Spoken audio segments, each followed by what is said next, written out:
All right, so you know how we're always talking about AI and like who's actually moving the needle? Right. Well, Time just dropped their 100 most influential people in AI list for this year. Yeah, I saw that. And let me tell you, it is not your average like roundup of tech CEOs. It's way more interesting than that. It's like a roadmap of, where the real power lies. Exactly. This isn't just a popularity contest. We're going deep on what this list tells us about, like the future of AI, who's really in control, what to watch out for, Ah. the good, the bad, all of it. And the implications go way beyond tech. Absolutely. Okay, So yeah. first up, we've got the leaders category, Yeah. right? And yeah, you've got the usual suspects, Sundar Pichai at Google, Yeah, that's obviously, Satya Nadella over at Microsoft. Sam Altman, OpenAI. But then things get interesting Oh, yeah. because right away, you see CC Wei, the CEO of TSMC, Now, there's a name most people probably haven't heard of, but but they should, because they make the chips. they're like the world's leading chip manufacturer. And AI runs on those chips. Their presence on this list tells you everything you need to know about the hardware race that's like the hidden engine behind all this AI progress. It's like you can have the most amazing software in the world, but if you don't have the hardware to run it, It's useless. exactly. And it's not just TSMC. You flip to the innovator section and boom, Lisa Su, the CEO of AMD, another major player in the chip Which world. is a huge deal. It means the future of AI isn't just about who's got the best algorithms, it's about who controls the physical stuff, the actual processing power to make those algorithms work. And that's where things get kind of geopolitical, right? Because we can't talk about AI influence without talking about who's calling the shots on a global scale. Yeah. And right on cue, we see Zhuang Rongwen, head of China's Cyberspace Administration. Exactly. AI is becoming central to national strategies everywhere, economic power, even national security. It's not some Silicon Valley side project anymore, right? Yeah. This is the big leagues. Oh, absolutely. This is about who gets to shape the future, not just of technology, but entire industries, maybe even the world. So while we're all busy comparing the latest AI assistants, there's this whole other game being played on a global chessboard. Right. And the stakes are incredibly high. You've got to wonder, are we heading towards more collaboration in AI development or more competition? Or And this is a scary thought, a little bit of both. that's the question. Feels like we're caught in some kind of like tech thriller, you know? Yeah, totally. But instead of secret agents, it's algorithms and microchips, and the fate of the world's at stake. And everyone's playing for keeps. Speaking of which, we can't forget the shapers. These are the folks with the really deep pockets who get to kind of nudge AI in whatever direction they want.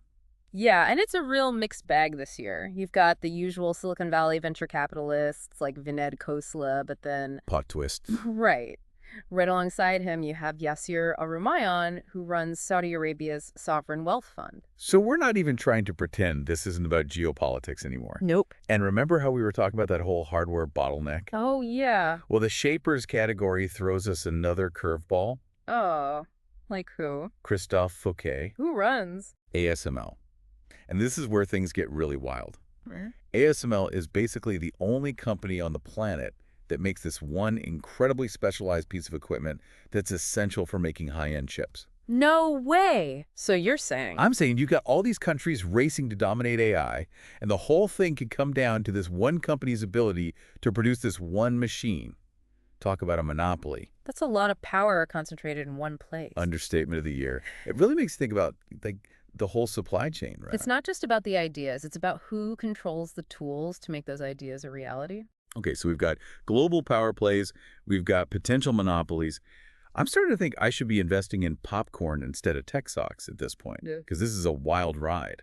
But it's not all doom and gloom, right?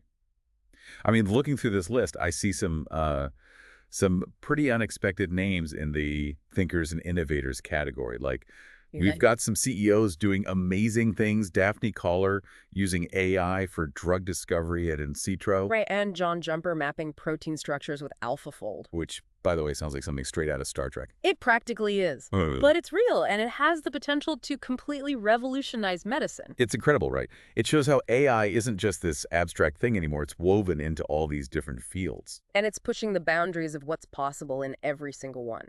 And speaking of pushing boundaries, I was really surprised to see some artists on this list, like Lawrence Leck. Oh, yeah. He creates these insane virtual worlds with AI.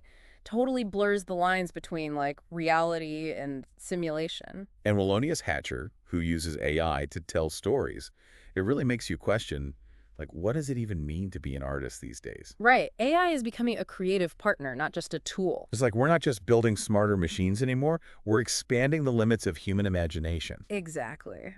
And who knows what those limits even are at this point. I mean, it's kind of mind-blowing, right? To think about how much AI is already changing things. And we're just getting started. Exactly. Yeah. But I think it's important as we're like geeking out over all this cool stuff to remember that this list, as cool as it is, it's just a snapshot, you know? Yeah, it's like a single frame in a much bigger movie. Totally. Yeah. And we've got to pay attention to what's happening off screen too. Who are the people, maybe the stories we're not seeing? Right, because everyone on this list, as influential as they are, they're standing on the shoulders of countless others. People working behind the scenes, people whose voices maybe aren't being heard yet. And those voices matter, Yeah. especially when you think about how AI is going to touch every part of our lives. You know, we've talked about the geopolitics, the tech. But at the heart of it all, it's about people.